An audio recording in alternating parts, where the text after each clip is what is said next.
সাহিত্যাচাৰ্য মহিম বৰা হ'ল অসমৰ গৌৰৱ তথা অসমীয়াৰ স্বাভিমান। বিভিন্ন সাহিত্য সম্ভাৰেৰে অসমীয়া সাহিত্যৰ ভঁৰাল চহকী কৰা মহিম বৰাই অসমীয়া লোক সংস্কৃতিক বিভিন্ন আৰু বিচিত্ৰ দিশত সমৃদ্ধিশালী কৰাৰ লগতে ৰামধেনু যুগৰ পৰৱৰ্তী লেখকসকলৰো অনুপ্ৰেৰণা যোগাই গৈছে। আজি মহিম বৰাৰ জন্ম শতবাৰ্ষিকী, সেই বিষয়ে আলোচনা কৰিবলৈ আমি আজি আমাৰ ষ্টুডিঅ'ত উপস্থিত আছে সাহিত্যাচাৰ্য মহিম বৰাৰ সান্নিধ্য লাভ কৰা দুয়োগৰাকী বিশেষ ব্যক্তি। তেওঁলোক হৈছে বটদ্ৰৱাৰ শ্ৰী শ্ৰী শংকৰদেৱ মহাবিদ্যালয়ৰ ইংৰাজী বিভাগৰ অধ্যাপক ডাক্টৰ ত্ৰিদীপ গোস্বামী।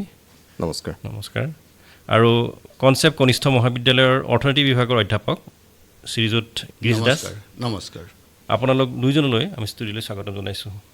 অবিভক্ত নগাঁও জিলাৰ পৰা 7জনকৈ ব্যক্তিয়ে অসম সাহিত্য সভাৰ সভাপতি নিৰ্বাচিত হৈছে। তেওঁলোক হৈছে সূৰ্য কুমাৰ ভূঞা, অতুল চন্দ্ৰ হাজৰিকা, ৰত্নকান্ত বৰকাকতি, যজ্ঞেশ্বৰ শৰ্মা, নৱকান্ত বৰুৱা, লক্ষীনন্দন বৰা আৰু আমাৰ শ্ৰদ্ধাৰ মহিম বৰা।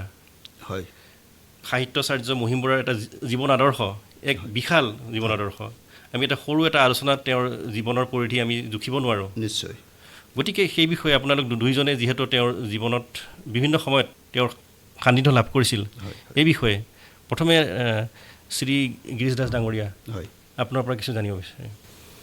সাহিত্যাচাৰ্য মহিম বৰা ডাঙৰীয়াৰ বিশাল এই তেখেতৰ প্ৰতিভা আৰু ব্যক্তিত্বৰ কাষ চাপিব পৰাটো আমাৰ কাৰণে আটাইতকৈ বেছি সৌভাগ্যৰ কথা আছিল। তেখেত একাধাৰে কবি, শিশু সাহিত্যিক, ৰম্যৰচক, গল্পকাৰ, ঔপন্যাসিক, প্ৰবন্ধকাৰ আৰু আপুনি কিছু আগতে উল্লেখ কৰিছে অসম সাহিত্য সভাৰ ৫৫তম ডুমডুমা অধিৱেশনৰ তেখেত আছিল সভাপতি। তেখেতৰ জীৱনকালত সাহিত্য সম্পৰ্কীয় যিমানবোৰ কাম তেখেতে কৰি থৈ গৈছে আৰু এই কামৰ মাজেৰে অসম আৰু অসমীয়াৰ প্ৰকৃত পৰিচয় দাঙি ধৰিবৰ কাৰণে তেখেতে যিমানবোৰ কৰিছে, আমি নিশ্চিত যে তেখেতৰ দৰে এজন ব্যক্তি অসম আৰু অসমীয়াৰ ডাঙৰ সম্পদ। আমি তেখেতৰ সান্নিধ্য পাইছিলোঁ, মোৰ যিমান দূৰ মনত আছে 1988 চনৰ মানৰ পৰা। শিল্পী প্ৰণৱ বৰুৱাৰ লগত প্ৰথমবাৰৰ কাৰণে মই চিনাকি হৈছিলোঁ। তেতিয়া মোৰ নগাঁৱৰ প্ৰায়খিনি মানুহৰ সৈতে পৰিচয় নাছিল। তেতিয়া তেখেতে মোৰ নাম প্ৰায় ঘনে ঘনে পাহৰিছিল আৰু মোৰ হেঁপাহ হৈছিল তেখেতৰ অতি কাষলৈ যোৱা। তেখেতৰ ধুনীয়া ফুলনি বাগিচা এখন আছিল, সেইখনত সদায় তেখেতে কাম কৰি থাকে আৰু আমি গ'লে তেখেতে আমাৰ সৈতে কথা পাতে, বহু সময় দিয়ে আৰু আত্মিকতাৰে আমাৰ সময় লয়। তেখেতৰ আমোলাপট্টিৰ ঘৰখনত আমি তেখেতৰ যেতিয়া সান্নিধ্য পাইছিলোঁ, তাৰপিছত সেইখিনি সময়ত তেখেত অলপ অসুস্থ আছিল। প্ৰায়খিনি সময়ত তেখেতে প্ৰায় চোফাখনতে শুই থকা অৱস্থাত পাইছিলোঁ। মই সেই সময়ছোৱাত ভাবিছিলোঁ যে এই মানুহজনৰ বিশাল ব্যক্তিত্বটো যদি আমি কিবা প্ৰকাৰে ৰাখি থ'ব পাৰোঁ, তেতিয়া আমাৰ জাতিটোৰ কাৰণে এটা ডাঙৰ সম্পদ হ'ব। সেই ভাবিয়ে মই সেইখিনি সময়ত তেখেতৰ বিষয়ক এখন তথ্যচিত্ৰ তৈয়াৰ কৰাৰ ব্যক্তিগতভাৱে মই যতন কৰিছিলোঁ আৰু মই কৰি উলিয়াইছিলোঁ।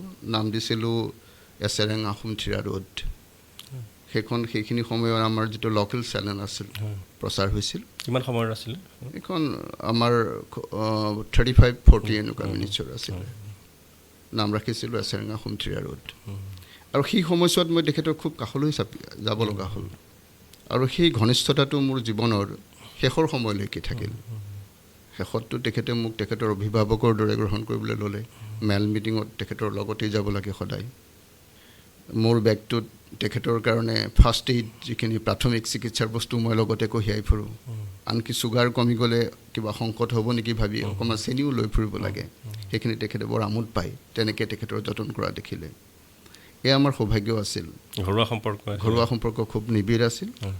তেখেতৰ ঘৰখনলৈ এবাৰ নগ'লে, আমি বাটত আহি থাকোঁতে ত্ৰিদীপ গোস্বামী ডাঙৰীয়াই মোক কৈছে যে এদিন নগ'লেই তেখেতে হাহাকাৰ কৰে ফোন কৰি, কি হ'ল তুমি অহা নাই? তেখেতৰ চাহিদা, আমি যাবই লাগিব তেখেতৰ কাষলৈ, তেখেতৰ সৈতে লাগতিয়াল কথা পাতিবই লাগিব। তেখেতক যদি আপুনি আধা ঘণ্টা লগ পায়, তেতিয়াহ'লে একে সময়তে আপুনি 10খন কিতাপ পঢ়াৰ অভিজ্ঞতা পাব। মহিম বৰা ডাঙৰীয়াক লগ পোৱাৰ ডাঙৰ সৌভাগ্য সেইটো।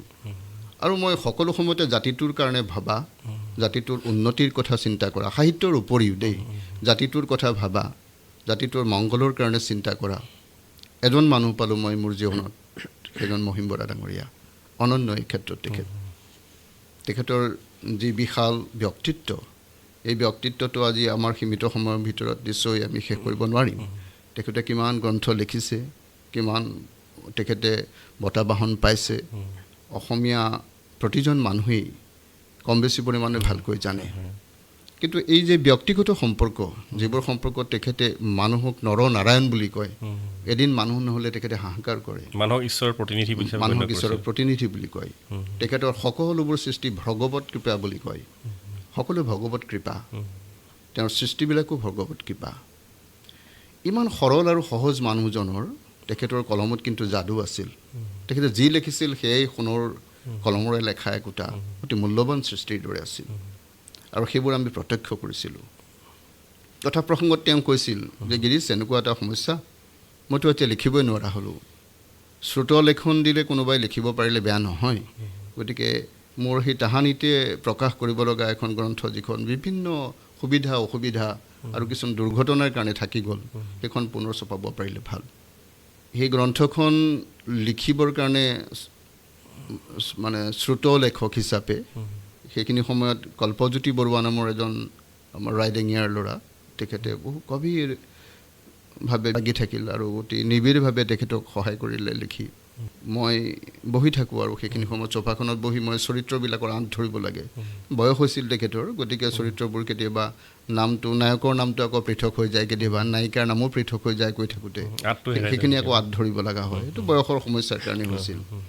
এনেকৈ আমি এটা দীঘল দিন পাৰ কৰিছিলোঁ। আৰু আপুনি জানি আচৰিত হ'ব, সেই সময়তে সেই যিখন মণ্ডলী ফুলৰ ৰং নামৰ যিখন মানে উপন্যাস, সেইখন চোৱাকৈ আমি অন্তৰা নামৰ এখন মানে আলোচনীত আমি যোৰহাটৰ পৰা ওলোৱা জ্যোতিৰেখা হাজৰিকা মহোদয়ে সেইখন সম্পাদনা কৰিছিল ধাৰাবাহিকভাৱে। আৰু অতি আচৰিত কথা যে প্ৰতিটো খণ্ড, মানে এটা খণ্ড পঠাই আকৌ আমি এইটো খণ্ড লেখোঁ তেতিয়া, আৰু খণ্ডটো লিখি শেষ কৰি আকৌ তাক সুন্দৰকৈ লিখি মেলি ডাকত দিয়ালৈকে সেই কামখিনি মই কৰোঁ সেইখিনি সময়ত। এনেকৈ আপোনাৰ অন্তৰা নামৰ সেই যিখন আলোচনী তাত ওলাল, সুন্দৰকৈ ওলাইছিল। আৰু পিছলৈ সেইখন আমি এখন গ্ৰন্থৰ ৰূপ দিলোঁ, এখন উপন্যাস হিচাপে তেখেত প্ৰকাশ পালে। আৰু সেইখন তেওঁৰ জীৱনৰ আটাইতকৈ ভাল লগা গ্ৰন্থ বুলি তেখেতে কয়, জীৱনৰ বহু কথা কয়। বহুতেতো সন্দেহ কৰে তাৰ নায়কজন কিজনী তেখেতেই নিজে। তেওঁ বহু সময়ত আমি সকলোৱে অনুভৱ কৰোঁ তেখেতৰ যিবোৰ বক্তব্য, তাত যেন নায়ক তেখেত নিজে এনেকুৱা। এটা গ্ৰাম্য জীৱনৰ মানে সঁচা পটভূমি পাবলৈ, গ্ৰাম্য জীৱনৰ সঁচা ছবি এখন পাবলৈ কিন্তু আপুনি এইখন পঢ়িবই লাগিব, বন্দুলি ফুলৰ ৰং পঢ়িবই লাগিব। কাৰণ বন্দুলি ফুলৰ ৰঙত যিবিলাক কথা তেওঁ লিখিছে, মানে গ্ৰাম্য জীৱনৰ সঁচা ছবি, গ্ৰাম্য জীৱনৰ সঁচা ছবি। মই ইমান সুন্দৰ গ্ৰাম্য জীৱনৰ ছবি অঁকা সাহিত্যৰ মাজেৰে মই হয়তো ইয়াৰ পিছতে আৰু দ্বিতীয়জন সাহিত্যিক আমি নাপাম। এই বন্দুলি ফুলৰ ৰংখন 2007 চনত প্ৰকাশ হৈ ওলাইছিল। আৰু তাৰপিছতেই চাগে তেখেতে নিজে আৰু লিখিব পৰা কোনো গ্ৰন্থ নাই। তাৰপিছত আমিবিলাকে সম্পাদনা কৰি উলিয়ালোঁ কিবা কিবি। পাখি লগা দিনখন, সেইখিনি সময়ত আৰু তেখেতৰ মেমইজ বা জীৱনী হিচাপে বেলেগ একো বস্তু নাছিল, গতিকে পাখি লগা দিনখন আমি সম্পাদনা কৰিব লগা হ'ল। পাখি লগা দিন তেওঁৰ এখন মানে আত্মজীৱনী সদৃশ, তেখেতে মেমইজ বুলি কয়। সেইখন তেখেতৰ কলেজৰ সময়ছোৱালৈকেহে আছিল, তেওঁ যিখিনি লিখি উলিয়াইছিল। পিছত কলেজৰ সময়ৰ পিছৰ সময়ছোৱাৰো কিছু সংযোগ কৰি কলিয়াবৰৰ পৰা তেওঁৰ জন্ম য'ত হাটবৰত হৈছিলে, হাটবৰৰ পৰা নগাঁৱলৈকে তেওঁৰ যিটো যাত্ৰা আছিল, সেই যাত্ৰাখিনি তাত আছে। গোপসাধাৰু চাহ বাগিচাত জন্মৰ পৰা আমি কিছু আগতে যিবোৰ কথা পাতিছোঁ, তেখেতে অধ্যয়ন পিপাসু মানুহ। তেখেতেতো কৈছিল, মাজে মাজে কয় যে কাৰোবাৰ ঘৰত যেতিয়া মই ফুৰিবলৈ যাওঁ, টেবুলত পাৰি থোৱা পেপাৰখন, আগতে আৰু তেনেকুৱা টেবুল কাপোৰ নাথাকে সাধাৰণতে, টেবুলৰ ওপৰত পেপাৰ এখনো পাৰি থয়, সেই পেপাৰখনো তেখেতে পঢ়ে। দেউতাকে সদায় কৰিব লগা এটা কাম হ'ল ল'ৰাপুথি, সপ্তাহত এখনকৈ ল'ৰাপুথি দিবই লাগিব তেখেতক, আৰু সেইখন পঢ়ি তেখেতে শেষ কৰিব। আৰু কিতাপৰ নতুন গন্ধটো লোৱা তেখেতৰ বৰ মানে চখ। ল'ৰাপুথি মানে শিশু সাহিত্যৰ কিতাপ ল'ৰাপুথি, আৰু সেইখিনি সময়ত ল'ৰাপুথি বুলি কয়, তেখেতৰ মুখৰ পৰা শুনা কথা। সেই ল'ৰাপুথি এখন তেখেতে ৰেগুলাৰ পাবই লাগিব। সেইটো তেখেতৰ আটাইতকৈ মানে ইমান পঢ়াৰ প্ৰতি চখ। মই ক'লোঁ, আপুনি তেখেতে কাৰোবাৰ ঘৰত ফুৰিবলৈ গ'লে পুৰণা পেপাৰৰ টুকুৰা এটা যে টেবুলত পাৰি থোৱা থাকিব, সেইখনো তেখেতে পঢ়িবলৈ আৰম্ভ কৰে। ইমানেই পঢ়াৰ প্ৰতি তেওঁৰ হাবিয়াস আছিল। আমাৰ আলোচনা চলি থাকিব, কিন্তু আমি আলোচনাৰ মাজেদি সাহিত্যাচাৰ্য মহিম বৰাৰ সৈতে আমাৰ ষ্টুডিঅ'ত 2008 চনতে এটি কথোপকথন ৰেকৰ্ড কৰা হৈছিল আৰু তেখেতৰ সৈতে কথা পাতিছিলে বিশিষ্ট সাহিত্যিক উপেন্দ্ৰনাথ বৰকটকীদেৱে। গতিকে শ্ৰোতা, এই কথোপকথনৰ কিয়দংশ শুনোৱা হওক। মেট্ৰিক পাছ কৰালৈকে সেইখিনি সময় মোৰ কলিয়াবৰ হাতবৰ কলিয়াবৰ আছিলোঁ। গতিকে এই সৰুকাল চোৱাৰ মোৰ দুটা ভাগৰ স্মৃতি। আগৰ বয়সৰ এইটো কম মনত আছে, কিন্তু এটা বৰ আচৰিত ঘটনা মোৰ মনত আছে চাহ বাগানৰ। মই সৰুৰে পৰাই মানে 2 বছৰমানৰ পৰাই কিতাপ ছবি চাই ভাল পাওঁ।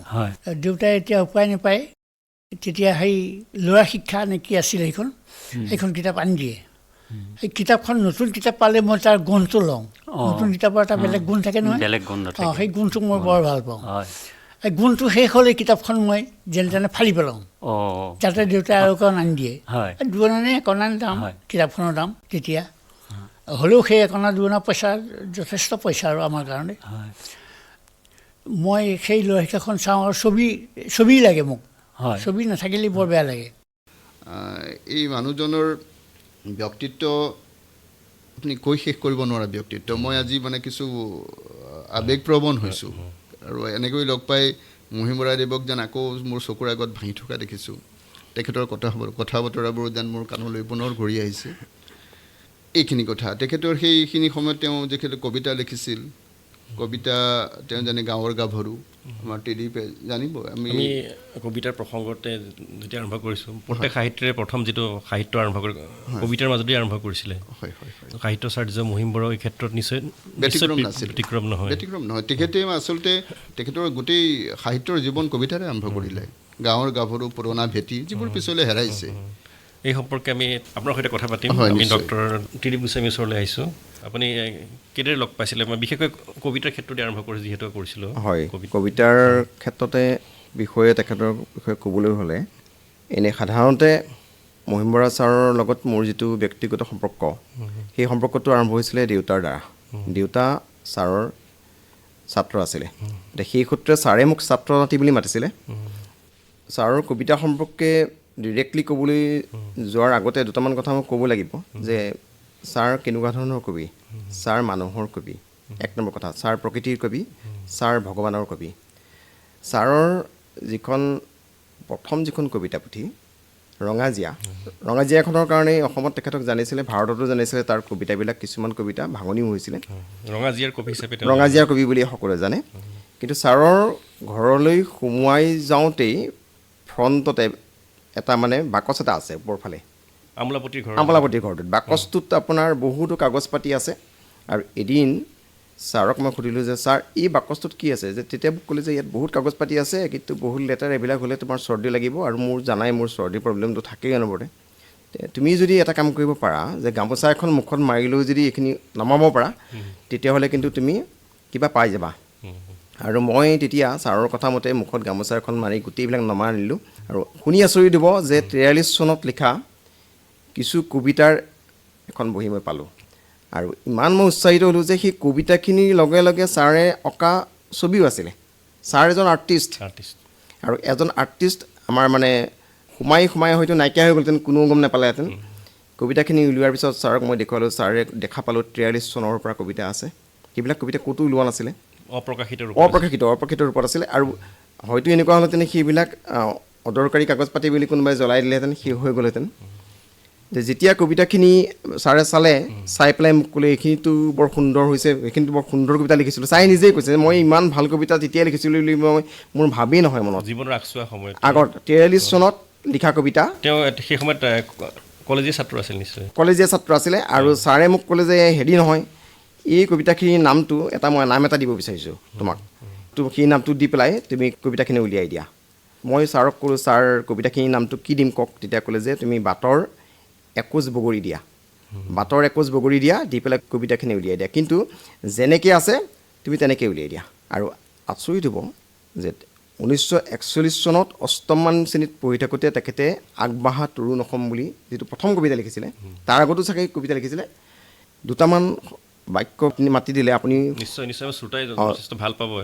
আগবাঢ়া তৰুণ অসম, অজ্ঞ অন্ধকাৰ ঠেলি উদিত জ্ঞানৰ বেলি ভাংগা ভাংগা নিশাৰ সপোন জাগা জাগা অসম সন্তান অতীতক হ'ল এৰিবৰ নাই আৰু দিন কল্পনাৰ বাস্তৱক কৰা সম্ভাষণ উঠা উঠা অসম সন্তান জাগ্ৰত জগত আজি নাই কল্পনাত মজি আইক পুজিবৰ হ'ল মূৰ তোলা তৰুণৰ দল ঠিক এনেধৰণে তেখেতে কবিতা লিখিছিলে আৰু 41 চনৰ পৰা 47 চনৰ ভিতৰত আছিলে সেই কবিতাখিনি এই সময়ততো ভাৰততো স্বাধীনতা স্বাধীনতা আন্দোলনৰ সময় হয় আৰু এই সময়ত তৰুণ মহিম বৰাৰ মনত স্বাভাৱিকতে জন্মভূমিৰ প্ৰতি জাতীয় প্ৰেম যিটো উন্মেষৰ ঘটিছিল সেই সময়ত হয় হয় খুব সুন্দৰকৈ মানে উন্মেষ ঘটিছিলে আৰু সেই কবিতাটোত তাই প্ৰতিফলন দেখা গৈছে আৰু সেই কবিতাখিনি আপোনাৰ সাহিত্যাচাৰ্য মহিম বৰাৰ কবিতা সমগ্ৰ যিখন আমাৰ লয়াছ বকিষ্টলে প্ৰকাশ কৰিছে 2011 চনত সম্পাদনা কৰিবলৈ আমাৰ সৌভাগ্য ঘটিছে তাত সেইখিনি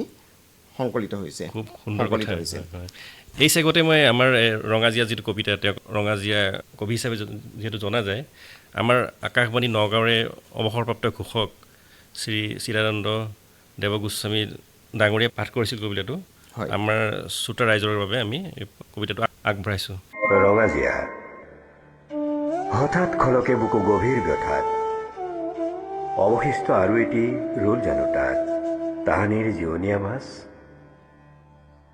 জ্বলিছিল সেই স্বপ্ন জানো ফৰমুটি হাকুটিয়ে ঢুকিকে নোপোৱা সেন্দুৰীয়া আমৰ থোপাত কেন্দুৰ ডালত বহি জেঠৰ দুপৰে সুহুৰিত সুৰ তোলে জিয়াও জিয়াও ফেৰেঙনিটোত বহি বুঢ়া ডাঙৰীয়া লগে লগে তাল ধৰে মহা আয়ঙেৰে উজলিল সেই স্বপ্ন জানো কলঙৰ নিজান ঘাটত জীয়াৰ পাখিয়ে তোলা বৰশী পুঙাৰ কপনিত সিপাৰৰ দোৰণৰ নিৰ্মম শুভ্ৰতা চৰহা পোক্তি হৈ সোমাল চকুত নাকত চাবুক দিয়ে দূৰৰ বতাহে কৰবাত কইনা নোৱা হঠাৎ খলকে বুকু গভীৰ ব্যথাত অৱশিষ্ট আৰু এটি ৰোল জানো তাত তাহানিৰ জিৰণীয়া মাছ দূৰণিৰ দিগন্তত জানব নামিছে সন্ধ্যা চুচুক চাবাক আজিও আমনি কৰে ৰঙাজীয়াটোৱে মোৰ মনৰ পুঙাত উৰিবনে শিউবাৰ ধোঁৱাৰ লগতে সেই সন্ধিয়াত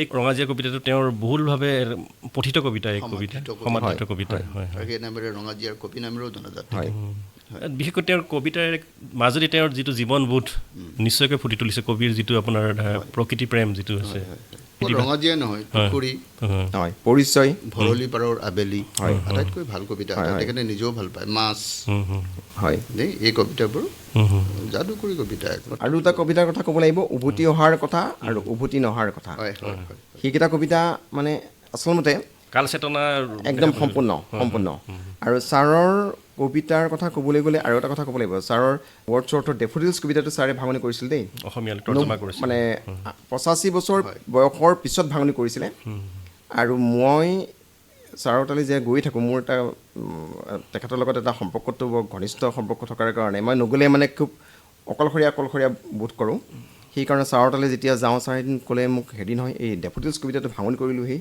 চোৱাচোন মোৰ ভয় লাগিছে মই ইংৰাজীৰ ছাত্ৰ যদিও মোৰ মানে আপোনাৰ সেইটো সাংঘাতিক ধৰণে মই ভয় খাইছোঁ যে মই কি ক'ম ছাৰেতো মোক সুধিবই মই ভিতৰত এটা ভয় লৈ পেলাই মই কৈছোঁ তাৰপিছত ক'লে আমাৰ হেৰি প্ৰিন্সিপাল শইকীয়া ছাৰে এইটো ভাল হৈছে বুলি কৈছে প্ৰদীপ শইকীয়া ছাৰৰ কথা কৈছিল আৰু এই ভাল হৈছে বুলি কৈছে তৃতীয় এইটো পঠিয়াই দিওঁ হাত খৰিলৈ পঠিয়াই দিওঁ নহ'লে গৰিয়সীলৈ পঠিয়াই দিওঁ ছাৰ পঠিয়াই দিয়ক আপুনি সেইটো সুধিবই নালাগে এই চেগতে মই আৰু দুটা কথা সামৰি থ'ব বিচাৰিছোঁ যে ছাৰৰ যিবিলাক ভাষণ ছাৰৰ ভাষণখিনিও একোটা কবিতা ছাৰৰ প্ৰত্যেকটো ভাষণ ইতিমধ্যে গিৰিশ দাস ডাঙৰীয়াই কৈছে যে তেখেতৰ স্মৃতি শক্তি কেনেকুৱা প্ৰখৰ আছিলে ভাষণবিলাকো একোটা কবিতা আৰু প্ৰত্যেকটো ভাষণেই মই যেতিয়াৰ পৰা তেখেতৰ ভাষণ শুনিছোঁ মই লিখি গৈছিলোঁ মানে ছাৰে ক'ব নোৱাৰাকৈ আৰু লিখি গৈ ছাৰৰ পিছত যেতিয়া দেখুৱাওঁ যে ছাৰ এইটো মই লিখিলোঁ নহয় তুমি লিখিলা নেকি বৰ ভাল কৰিলা 2004 চনত সেই তেনেধৰণে গোটোৱা ভাষণখিনি গোট খাই পেলাই সৃষ্টি আৰু প্ৰেৰণা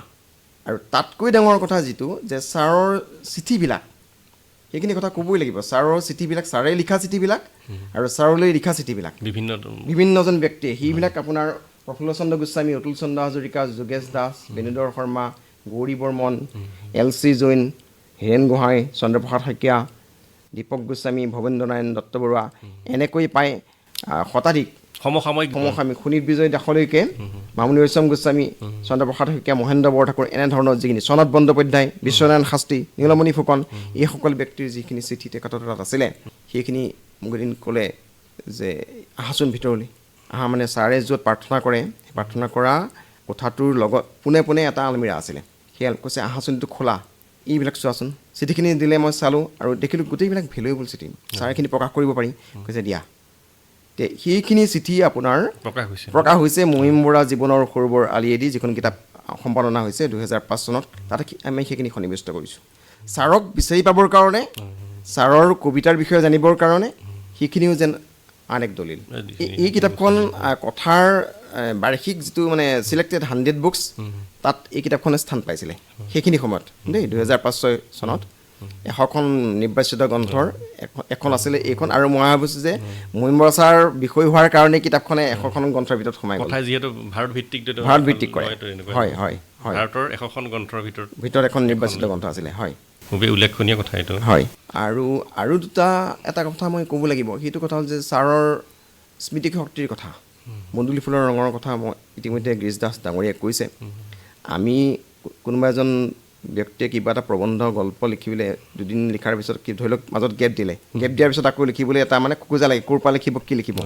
ছাৰেতো জীৱন্তভাৱে আকৌ সেইখিনিৰ পৰা আৰম্ভ কৰে, য'ৰ পৰা এৰিছে সেইখিনিৰ পৰাই আৰম্ভ কৰি দিব পাৰে, ধুনীয়াকৈ আৰম্ভ কৰিব পাৰে, সেইখিনি আকৌ শেষ কৰিব পাৰে।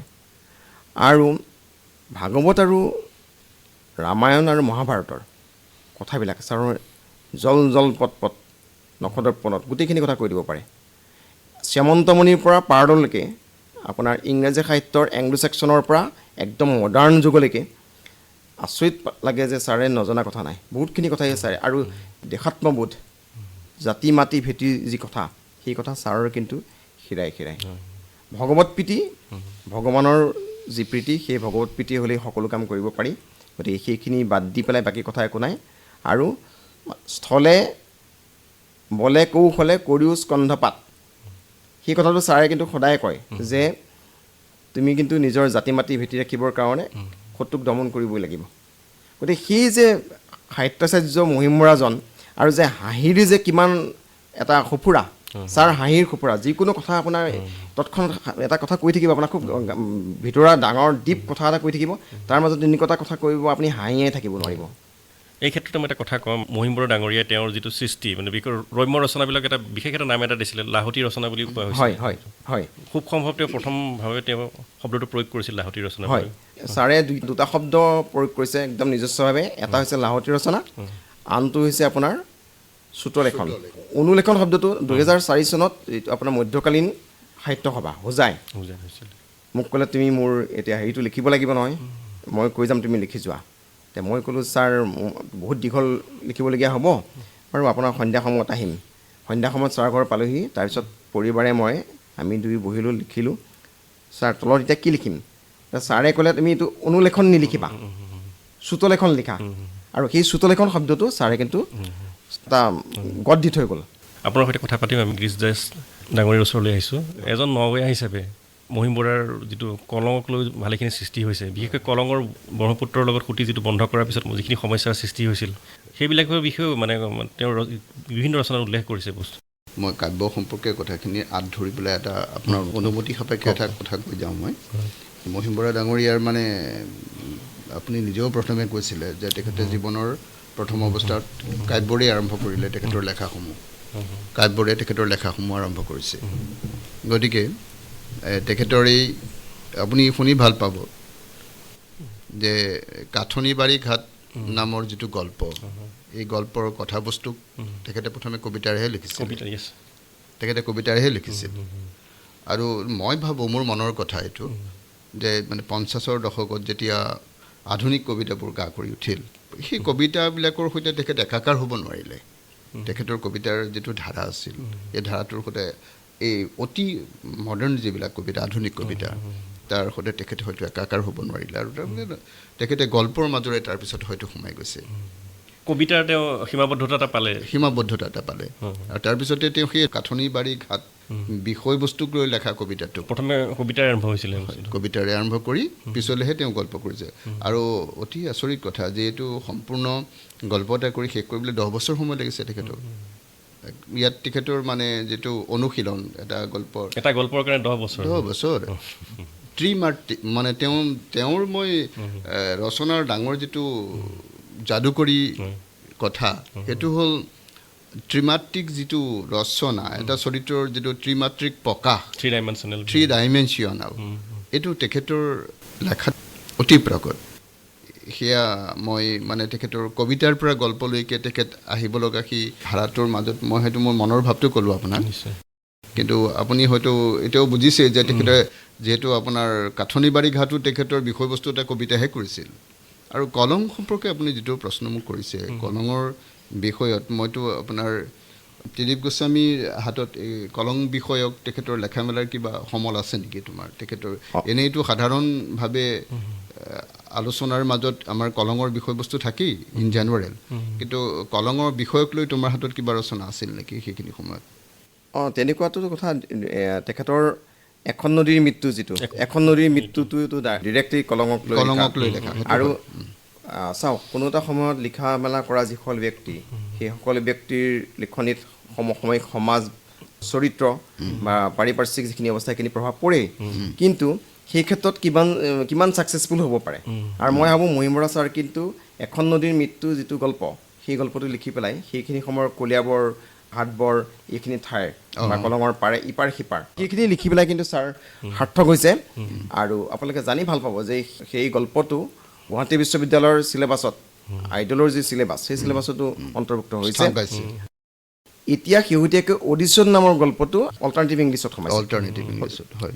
শংকৰদেৱৰ নাট যিখন কিতাপ ছাৰৰ, অসমত ন ভূতো ন ভৱিষ্যতি, আগতেও হোৱা নাই, ভৱিষ্যতেও নহ'ব। শংকৰদেৱৰ নাটৰ যি সম্পাদনা, সেই সম্পাদনা কৰা ছাৰৰ যি টেকনিক, সেই টেকনিকটো কোনেও কৰিব পৰা নাই, ভৱিষ্যতেও তেনেকুৱা পণ্ডিত নোলাব। তুমি সম্পাদকীয় লেখাটোৰ বিষয়ে ক'বা, যিটো সম্পাদকীয় ছাৰৰ যিটো সম্পাদকীয় নাই, এজ এ হ'ল শংকৰদেৱৰ নাটৰ ওপৰত ছাৰৰ যিটো দখল তাৰমানে।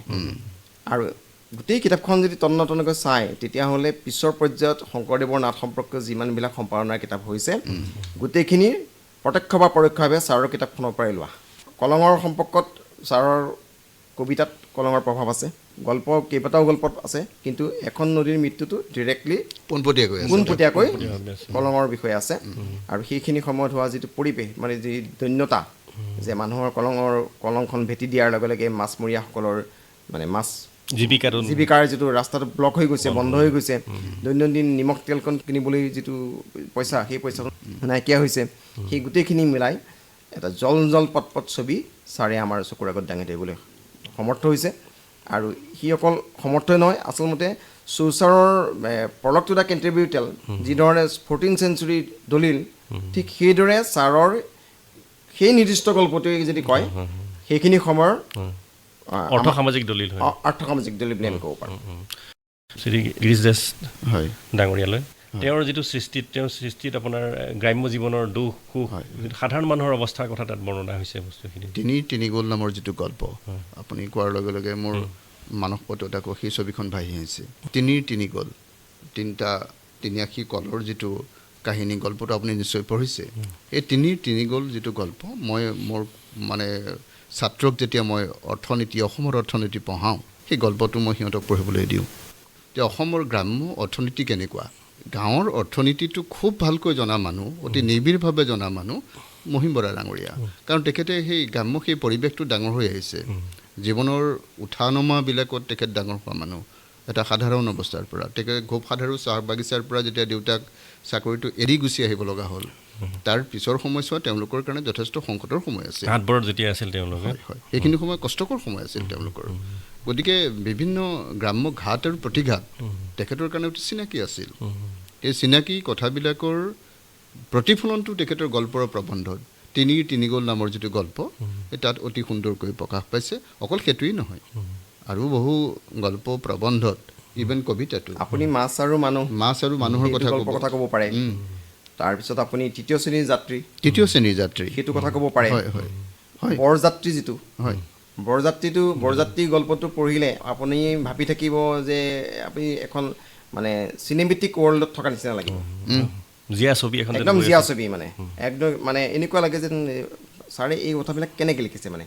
কাঠনি বাৰী ঘাইটো গ্ৰাম্য পটভূমি আৰু তাতো আপোনাৰ একে কথাই ভীম আছে। বকাসুৰৰ যুদ্ধ যিটো গল্প, ভীম বকাসুৰৰ যুদ্ধ গল্পটো এইটো গল্প, কিন্তু আমাৰ যিটো আপোনাৰ ফকল'ৰ এলিমেণ্ট যিটো লোককথাৰ লোককথা যিটো সেই কথাখিনি কিন্তু টানি আনি ছাৰে উপজীব্য যিটো আছিল লোককথাত। পৰিৱেশ্য কলা লোককথাক সামৰি লৈ ছাৰে গল্প আকাৰে কিন্তু পৰিৱেশন কৰাত একদম সম্পূৰ্ণ নিজৰ এক্সপাৰ্টাইজটো দেখুৱাই দিছে, যিটো কৰাৰ ক্ষেত্ৰত কিন্তু বহুকেইজন অন্যান্য গল্পকাৰ কথাশিল্পী মানে সাৰ্থক হোৱা নাই, কিন্তু ছাৰ সাৰ্থক হৈছে।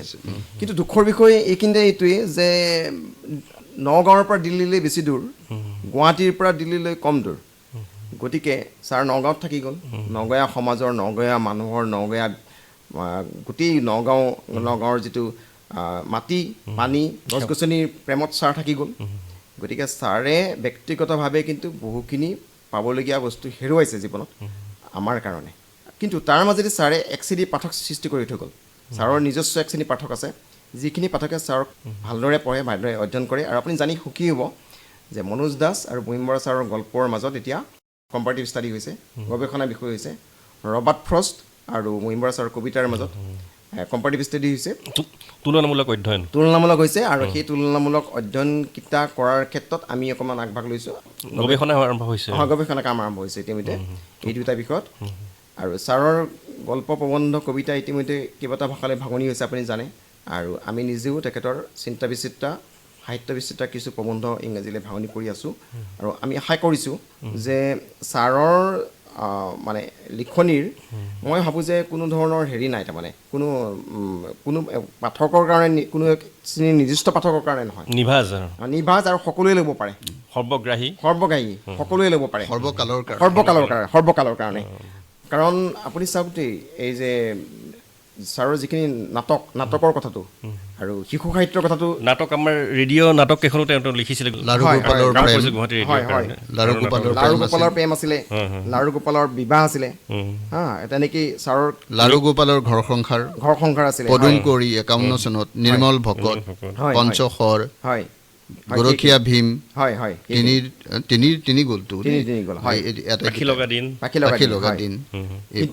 কিন্তু আপোনালোকে জানি ভাল পাব যে ছাৰৰ আৰু শিশু সাহিত্যিক হিচাপে 32 পুতলাৰ সাধুখনটো সকলোৱে জানে, কিন্তু তেজীমলা আৰু চিণ্ডাৰেলা শেষৰ ফালে, চিণ্ডাৰেলাটো অসমৰ চৰিত্ৰ নহয়, তেজীমলাটো অসমৰ পটভূমিৰ চৰিত্ৰ, চিণ্ডাৰেলাটো অসমৰ চৰিত্ৰ নহয়। ছাৰে কিন্তু দুইটা চৰিত্ৰ মিলাই লৈ এনেকুৱা ধৰণে বস্তুটো মানে পৰিৱেশন কৰিছে যে আপোনাৰ খুব ভাল লগা হৈছে, তুলনামূলক উপস্থাপন যিটো। আৰু সেইটো কৰাৰ ক্ষেত্ৰত ছাৰক এতিয়া আপুনি কি বুলি ক'ব, ছাৰে শিশু সাহিত্যৰ কাম কৰিছে, উপন্যাসৰ কাম কৰিছে, ঔপন্যাসিক হয়েই, কবি হয়েই, প্ৰবন্ধকাৰ হয়েই, গল্পকাৰ হয়েই। শেহতীয়াকৈ সাহিত্য সভাই 2011 চনত ছাৰৰ সাক্ষাৎকাৰ সমগ্ৰখিনি একেলগ কৰিবৰ কাৰণে আমাক এটা অনুমতি দিলে। আৰু ছাৰৰ সাক্ষাৎকাৰ সমগ্ৰখিনি সাহিত্য সভাই প্ৰকাশ কৰি উলিয়াইছে। সাক্ষাৎকাৰ সমগ্ৰখন আপুনি যেতিয়া পঢ়ি গৈ থাকিব, এনেকুৱা সাক্ষাৎকাৰৰ নিচিনা নালাগে, আপুনি এনেকুৱা লাগে ছাৰক আপোনাৰ কাষতে বহি আছে আৰু আপোনাৰ লগত কথা পাতি আছে, কথা কৈ গৈছে, আপুনি শুনি আছে। আৰু সেইখন 2011 চনত প্ৰকাশ হৈছে। ইটি খন যেন মুকুতাৰে ধন, সেইটো নামটো দিয়া হৈছে, সম্পাদনা আমাৰ। আৰু ছাৰক যেতিয়া দেখুওৱা হ'ল যে ছাৰ নাম কৈছে, বৰ বঢ়িয়া, বৰ সুন্দৰ নাম দিলা দেই। বোলো ছাৰ আপুনিতো ক'ৰ পৰা পাইছে, গম পাইছে নামটো? কৈছে কিন্তু খুব এপ্ৰপ্ৰিয়েট হৈছে। গতিকে ছাৰে সাহিত্যৰ কোনো এটা দিশতে কাম নকৰাকৈ থাকি যোৱা নাই। কিন্তু দুখ এটা ছাৰৰ থাকি গ'ল যে বহল ব্যাকৰণখনৰ কামটো ছাৰে প্ৰজেক্ট কৰিছিলে, অসম্পূৰ্ণ হৈ গ'ল, সেইটো কাম নহ'লেই। বহল ব্যাকৰণখনৰ কামটো নহ'ল, সেই কথাটো কিন্তু মোক বহুতবাৰ কৈছে যে বহল ব্যাকৰণখনৰ কামটো হোৱা হ'লে কিন্তু মই এটা ভাল কাম এটা মই দেখা পাই গ'লোহেঁতেন। সেই দুখটো ছাৰৰ মনত ৰৈ গ'ল। তাৰ বাহিৰে সাহিত্য সভাৰ সভাপতি হৈ থকাৰ সময়ত গোটেই জাতি জনগোষ্ঠী বিভিন্ন ভাষা ডাইলেক্টৰ কাৰণে, ডাইলেক্টবিলাক যিবিলাক আছে ডাইলেক্টৰ কাৰণে, কথিত ভাষা, লিখিত ভাষা, গোটেইখিনিৰ কাৰণে ছাৰে যিটো মানে সজাতি দল লৈ যিধৰণে অসমৰ ইমূৰৰ পৰা সিমূৰলৈ ঘূৰিছে, সেইটো কথা জানি এটা কথা নিঃসন্দেহে ক'ব লাগিব যে অন্তৰত স্বদেশ প্ৰেম নাথাকিলে, স্বদেশ অনুৰাগ নাথাকিলে, ভাষাৰ প্ৰতি, জাতিৰ প্ৰতি, মাটিৰ প্ৰতি সেই প্ৰেম নাথাকিলে কোনো কাৰণে এজন মানুহ তেনেকৈ ঘূৰিব হাতে কামে নোৱাৰে। কৰি দেখাইছে হাতে কামে কৰি দেখুৱাইছে ছাৰে, হয়। এই ৰেডিঅ' প্ৰসংগতে আৰু এটা কথা মই কৈ থ'লে ভাল পাম, এইটো চাগে কৈ থ'বলৈ ভাল পাইছোঁ মই। স্নাতক হোৱাৰ পিছতে তেখেতেতো কামৰূপ একাডেমীত শিক্ষকতা কৰিছিল। সেই সুচোৱা সময়ত তেখেতে কিন্তু গুৱাহাটী অনাতাঁৰ ৰেডিঅ'ত গাঁৱলীয়া ৰাইজ শীৰ্ষক এটা অনুষ্ঠান চলাইছিল।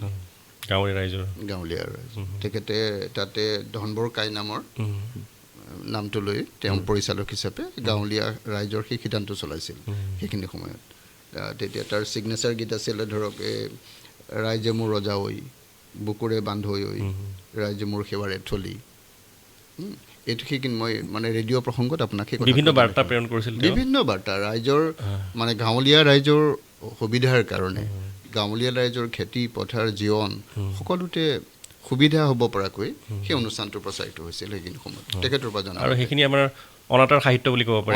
অনাতাঁৰ সাহিত্যলৈ তেওঁ অনাতাঁৰ সেই হেৰিটোৰ এটা ডাঙৰ সম্পদো সেয়া নাটক হয়, নাটক। আৰু তেওঁৰ প্ৰথম সৰ্বভাৰতীয় স্বীকৃতি পাইছিল এধানী মাহীৰ হাঁহি। এধানী মাহীৰ হাঁহি, সেই বিষয়ে কওকচোন, উপন্যাসখনৰ বিষয়ে। সাহিত্য একাডেমী বঁটা পাইছিলে তেওঁ। সাহিত্য একাডেমী বঁটা পাইছে। এধানী মাহী হাঁহিখন তেখেতে যিখন লিখিছে সেইখিনি সময়ত তেখেতৰ জীৱনৰ দুৰ্যোগ খুব বেছি। তেখেত পৰিবাৰ খুব অসুস্থ আছিল সেইখিনি সময়ত। আৰু ত্ৰিদীপে প্ৰথমে এবাৰ উল্লেখ কৰিছে যে তেওঁ এটা সময়ত বৰ অৰ্থনৈতিক সংকটত ভুগিছিল। সেই সময়ছোৱাতে তেখেতৰ অৰ্থনৈতিক সংকট তুংগত আছিল। তেখেতে নিজে কোৱা মতে তেওঁ সেই সময়ছোৱাত তাৰ চৰিত্ৰ বিশ্লেষণত যিমান গুৰুত্ব দিছিল তাতকৈ সেই উপন্যাসখন লিখি শেষ কৰাটো তেখেতৰ কাৰণে অতি ডাঙৰ কথা আছিল। এধানী মাহীৰ হাঁহি উপন্যাসখনে শেষৰ ফালে এটা বঁটা পালেগৈ, পিছৰ ফালে সৰ্বভাৰতীয় স্বীকৃতিও পালে তেখেতে সেইটোৱে। কিন্তু এধানী মাহী হাঁহি তেখেতৰ দুখৰ দিনৰহে সৃষ্টি। সেইখিনি সময়ত তেখেতৰ বাইদেউ খুব অসুস্থ আছিল। তাৰ উপৰিও তেওঁ প্ৰবন্ধকাৰ হিচাপেও মহিম বৰা যথেষ্ট সমাদৃত তেওঁ আছিল। হয়, সেই বিষয়ে কিছু কওকচোন। তেখেত মানে যিহেতু এখন কলেজৰ প্ৰবক্তা আছিল, গতিকে বিদ্যায়তনিক দিশৰ কেতবোৰ কাম, শংকৰদেৱৰ নাট প্ৰমুখ্যে, তাৰপিছত প্ৰবন্ধৰ ক্ষেত্ৰত চিন্তা বিচিত্ৰা, সাহিত্য বিচিত্ৰা, এইবোৰ মানে চিন্তা বিচিত্ৰা হ'ল 1972 চনত। সাহিত্য বিচিত্ৰা প্ৰমুখ্য কৰি তেখেতে ভালেকেইখন গ্ৰন্থ সেইখিনি সময়ত ৰচনা কৰিছে, কেৱল এই বিদ্যায়তনিক দিশটোৰ প্ৰতি লক্ষ্য ৰাখি। অনুষ্ঠানৰ প্ৰায় শেষলৈ উপনীত হৈছোঁ। মই ডক্টৰ ত্ৰিদীপ গোস্বামীক তেওঁৰ যিটো কীৰ্তি, তেওঁৰ যিটো এচিভমেণ্টৰ বিষয়ে ক'ব বিচাৰোঁ। মহিম বৰা ছাৰে অসম সাহিত্য সভাৰ সাহিত্যাচাৰ্য সন্মান লাভ কৰিছে। অসম প্ৰকাশন পৰিষদৰ বঁটা 1980 চনত তেখেতে লাভ কৰিছে। আৰু এই বঁটা লাভ কৰিছে তেখেতে ৰাতি ফুলা ফুল গল্প সংকলনৰ বাবে। ছগনলাল জৈন বঁটা 1996 চনত তেখেতে লাভ কৰিছে আৰু তেখেতৰ গল্প সংগ্ৰহৰ বাবে। অসম উপত্যকা সাহিত্য বঁটা 1998 চনত তেখেতে লাভ কৰিছে তেখেতৰ সমগ্ৰ ৰচনাৰ বাবে, উইলিয়ামছ এণ্ড মেগৰৰ যিটো অসম উপত্যকা বঁটা। আৰু সাহিত্য একাডেমী বঁটাটো তেখেতে লাভ কৰিছে 2001 চনত এধানী মাহী হাঁহিৰ উপন্যাসৰ বাবে। ইয়াৰ উপৰিও 2015 চনত গণেশ গগৈ বঁটা আৰু 2011 চনত পদ্মশ্ৰী সন্মান তেখেতে লাভ কৰিছে। এই সুযোগতে আৰু এটা কথা আমি ক'ব লাগিব যে ছাৰে বেকবাঞ্চাৰ আৰু অসাহিত্যিক ছদ্মনামেৰে লিখা মেলা কৰিছিলে। আৰু 7মান শ্ৰেণীতে মলয়া হাতে লিখে আলোচনী তেখেতে প্ৰকাশ কৰিছিলে। পিছত ৰংঘৰত শিশু আলোচনী যিখন, সেইখনৰ সহকাৰী সম্পাদক আছিল। অৰুণাচল পুথিঘৰ প্ৰেছৰ পৰা ওলাইছিলে আমাৰ নগাঁৱৰ, সেইখনৰ সম্পাদক আছিলে। নতুন অসমীয়া সহকাৰী সম্পাদক আছিল। সাপ্তাহিক পূৰ্বাচল জাগৰণৰ ছাৰৰ সম্পাদক আছিল। ইয়াৰ উপৰিও ছাৰে জীৱনৰ বিভিন্ন সময়ত বিভিন্নজন ব্যক্তিক গ্ৰন্থৰ আৰু আলোচনীৰ যি প্ৰথম ভাগত যিটো লিখে, মানে কোনোবা এখন গ্ৰন্থৰ পৰিচয় দি পেলাই, সেই গ্ৰন্থখনৰ গল্পকাৰৰ পৰিচয় দি পেলাই পাতনি, যিটো মুখবন্ধ বা পাতনি লিখি ছাৰে যিমানখিনি গ্ৰন্থৰ মুখবন্ধ বা পাতনি লিখি দিছে, বা যিমানখিনি মেগাজিনৰ মুখবন্ধ বা পাতনি লিখি দিছে, সেইখিনি গোটেইখিনি মিলাই দিলে 500 পৃষ্ঠাৰ এখন কিতাপ হৈ যাব। কলেবৰটো বৃদ্ধি পাব, কলেবৰ বৃদ্ধি পোৱা এখন গ্ৰন্থ হৈ যাব। এইজন ব্যক্তিৰ যি সাহিত্য চৰ্চা, যি কীৰ্তি, যি জীৱন পৰিক্ৰমা, সেই পৰিক্ৰমা এই এটা আলোচনাৰ দ্বাৰা, সময়টো যিহেতু আমাৰ সীমিত, এই সীমিত সময়ৰ আলোচনাৰ দ্বাৰা আমি কৰিব নোৱাৰোঁ। কিন্তু নগাঁও ৰেডিঅ'ই আমাক যি সুবিধা দিছে, সেইটোৰ কাৰণে আমি তেখেতসকলৰ ওচৰত আমি চিৰকৃতজ্ঞ হৈ থাকিম। আৰু বিশেষত ছাৰৰ যি সাহিত্যকৰ্ম, সি যুগে যুগে চন্দ্ৰদেৱ ডেকাৰ থকালৈকে জীৱিত হৈ থাকক, আৰু নতুন চামে ছাৰৰ যি সাহিত্যৰাজি, সেই সাহিত্যৰাজিৰ মাজত নিজক বিচাৰি পাব, নগা হিচাপে বিচাৰি পাব, অসমীয়া হিচাপে বিচাৰি পাব, আৰু দেশপ্ৰেমিক হিচাপে বিচাৰি পাব। হয়, মহিম বৰা ডাঙৰীয়াৰ তেখেতৰ জীৱন আৰু কৃতি বিষয়ৰ যিখিনি কথা পাতিছোঁ এই কথাখিনি পতাৰ কাৰণে যিটো সুযোগ দিয়া হ'ল আমাক তাৰ কাৰণে মই নগাঁও অনাতাঁৰ কেন্দ্ৰক ধন্যবাদ জ্ঞাপন কৰিছোঁ আৰু নতুন প্ৰজন্মক তেখেতৰ ৰচনাৰ মাজেৰে আগবাঢ়ি যাবলৈ তেখেতৰ ৰচনা পঢ়ি তেখেতৰ সেই বিৰল ব্যক্তিত্ব জানিবলৈ মই অনুৰোধ কৰিছোঁ। ধন্যবাদ আপোনালোক দুইজনলৈ আমি আকাশবাণী নগাঁৱৰ তৰফৰ পৰা আপুনি কৃতজ্ঞতা জনাইছোঁ। বিভিন্ন ব্যস্ততাৰ মাজতো আপোনালোক দুইজন আহি এই বৰ্ণাঢ্য ব্যক্তিত্বৰ সাহিত্যিকগৰাকীৰ জীৱনৰ বিভিন্ন দিশৰ বিষয়ে আলোকপাত কৰিলে আপোনালোক দুয়োগৰাকীলৈ কৃতজ্ঞতা জনাই আজি অনুষ্ঠানটো সামৰিছোঁ। ধন্যবাদ।